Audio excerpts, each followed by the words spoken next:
खिलाया पिलाया वशीकरण क्या होता है। अक्सर अनेक लोग हमारे पास इस सवाल को लेकर आते हैं, जिनको हम अच्छे से सुनते हैं और उनका समाधान भी निकालते हैं।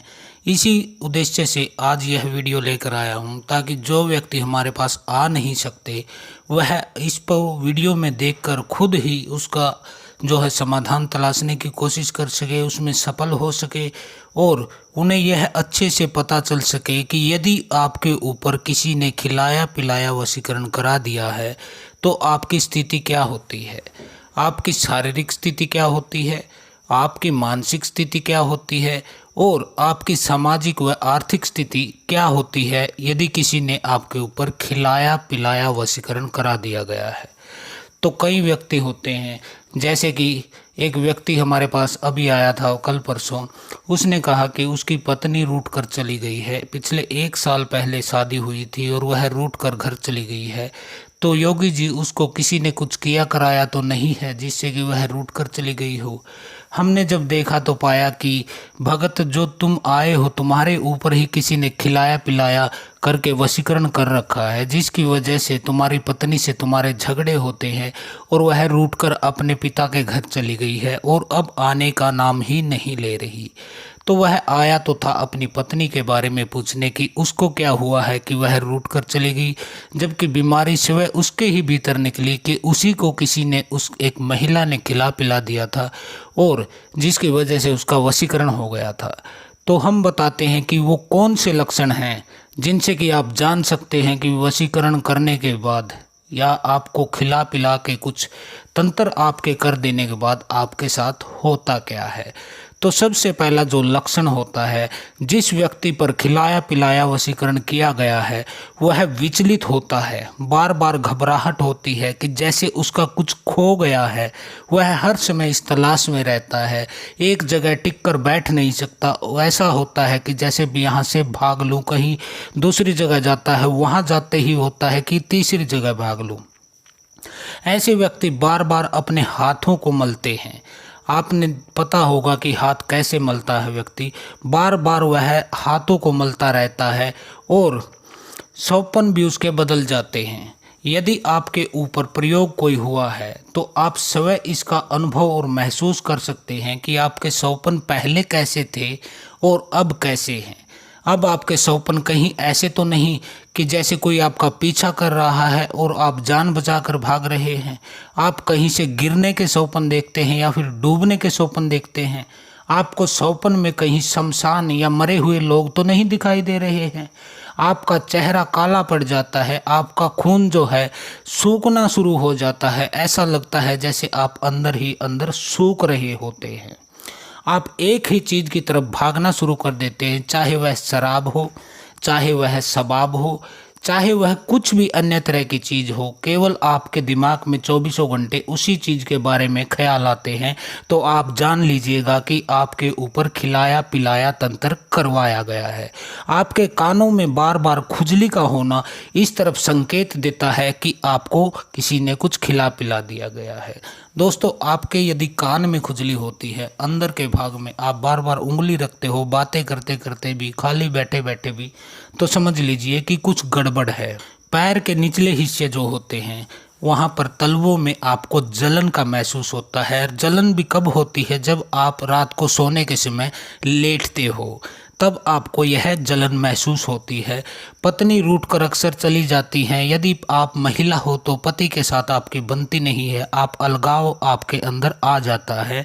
इस स्थिति में आने के बाद जब व्यक्तियों की रुचि में बदलाव भी आने लगते हैं, जैसे पहले आपको डार्क कलर पसंद थे, आप काले कपड़े नीले कपड़े पहनना पसंद करते थे, अचानक से कुछ ऐसा होता है कि आप हल्के रंग के कपड़े पहनने, जैसे कि वाइट हो गया, येलो हो गया, ग्रीन फीका ग्रीन हो गया, आपकी रुचि में अक्सर ऐसा बदलाव आ जाता है। खान पान में भी आपके बदलाव आ जाता है। हो सकता है आप पहले वेजिटेरियन हो, लेकिन अचानक आपका मन अंडों की तरफ जाता है, फिर चिकन की तरफ जाता है, फिर मटन की तरफ जाता है। ऐसे सीढ़ी बाई सीढ़ी आपका खान पान बदल जाता है। तो जान लीजिएगा कि आपके अंदर कुछ ना कुछ तो अलग घट चुका है। वशीकरण करने के बाद जो होता है, जिस वशीकरणकर्ता ने आपके ऊपर वशीकरण कराया है, आपको उसकी सभी बातें अच्छी लगती हैं। और यदि कोई दूसरा आपका कितना ही अच्छा रिश्तेदार, आपका परिवार यह कहता है कि यह व्यक्ति बुरा है, तो आपको उसकी बातें बुरी लगती हैं। यानी कि वशीकरणकर्ता हर तरह से दूध का धुला है, और उसके बारे में बताने वाला, चाहे आपका सगा भाई हो, आपकी माँ हो, पत्नी हो, मित्र हो, वह आपको बुरा लगता है। जिसने आपके ऊपर प्रयोग किया है, अक्सर उसका साथ आपको शांति देता है। जब आप उसके पास होते हैं, चाहे आप फ़ोन पर बात कर रहे हो, मैसेज में चैट कर रहे हो, उसका साथ आपको हमेशा शांति देता है। लेकिन उसके उल्टा जब वह दूर होता है आपसे, तो आपके दिमाग पर बोझ सा बना रहता है। आप एक उलझन सी में फंस जाते हो, जैसे आप किसी उलझन में हो। और यह स्थिति तब तक रहती है जब तक कि वह वस्तु, वह अभिमंत्रित की हुई कोई जो राख होती है या कुछ भी खिलाया गया है, वह आपके शरीर के अंदर रहती है। ऐसे व्यक्तियों के अक्सर पेट खराब रहने लग जाते हैं यदि वह गंभीर रूप से कोई पूजा पाठ करते हैं, या किसी तांत्रिक द्वारा कड़ा प्रयोग किए जाने पर भी आपको पेट के दर्द की शिकायत रहती है। आपका पेट खराब रहता है, या फिर आपको कब्ज होती है, क्योंकि यह एक अभिचार है, एक गंदी शक्ति है, एक बुरी शक्ति है। यह आपके ऊपर प्रभाव डालती है तो उसका असर होना स्वाभाविक है, चाहे वह कब्ज के रूप में हो, चाहे वह पेट के दस्तों के रूप में हो। आपके खराब होने के रूप में यह होता है, क्योंकि आपके सामान्य दिमाग पर एक अतिरिक्त बोझ पड़ जाता है। यह तो वह बात हो गई जैसे कि मन, शरीर, दिमाग, यह तो किसी एक व्यक्ति का है, और इसको आदेश देने वाला अंदर से कोई दूसरा व्यक्ति है। इसलिए उलझन की स्थिति हमेशा बनी रहती है, क्योंकि आपका मन और दिमाग जो है वह काम नहीं करता है। वशीकरणकर्ता के आदेशों का, उसका निर्देशों का आपको पालन करना पड़ता है, जिससे अक्सर आप उलझन की स्थिति में बने रहते हैं। यानी कि आप कोई फैसला खुद नहीं ले पाते हैं। आपके मन में हमेशा यह रहता है कि जैसे कोई और सलाह दे, कोई और आदेश दे, तब आप उस कार्य को हाँ या ना करो। यानी कि एक उलझन की स्थिति आपके साथ बनी रहती है, जिससे कि आपके दिमाग पर अतिरिक्त बोझ रहता है, जिससे आपका पेट है वह खराब होना तय है। यह एक इस बुरी शक्ति का असर है जिसको आप नकार नहीं सकते हैं। यह चाहे आपके बेटे के साथ हो, भाई के साथ हो, पत्नी के साथ हो, पति के साथ हो, माता पिता के साथ हो, या किसी रिश्तेदार के साथ हो। आप इन लक्षणों को जानकर, इनको देखकर आप बिल्कुल बड़ी ही आसानी से पहचान सकते हो कि किसी ने इनके ऊपर खिलाया पिलाया वशीकरण करा दिया गया है। व्यक्ति स्वयं निर्णय नहीं ले पाता, वह अकेला रहता है, गुमसुम रहता है। दूसरे घर के परिवार के सदस्यों के साथ वह ज़्यादा देर बैठ नहीं सकता है, वह बात कम करने लग जाता है, बिल्कुल बात कम करने लग जाता है। वो यदि कभी कभार वह बोलता भी है तो गुस्से में बोलता है। उसके माथे पर हमेशा तोड़ियाँ चढ़ी रहती है, हमेशा उसका चेहरा गुस्से में रहता है, और वह अंदर ही अंदर जलने लगता है। वह बुरी तरह से सूखने लगता है। आपको ऐसा लगता है कि इसको सूखना रोग लग गया। जो सूखना रोग होता है वो ग्रामीण भाषा में कहा जाता है, जैसे कि वह ख़त्म हो रहा है। वह खाता पीता पूरा है, पहले से भी अधिक खाता पीता है, लेकिन अब उसको कुछ लगता नहीं है।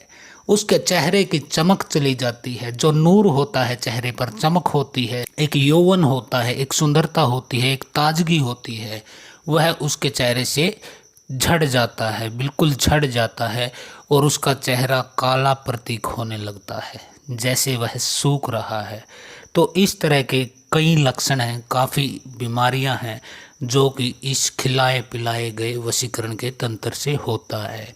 इसमें अलग अलग शक्तियाँ भेजी जा सकती हैं। इसमें मसान भेजा जा सकता है, भूत प्रेत, कोई जिन चुड़ैल भेजी जा सकती है।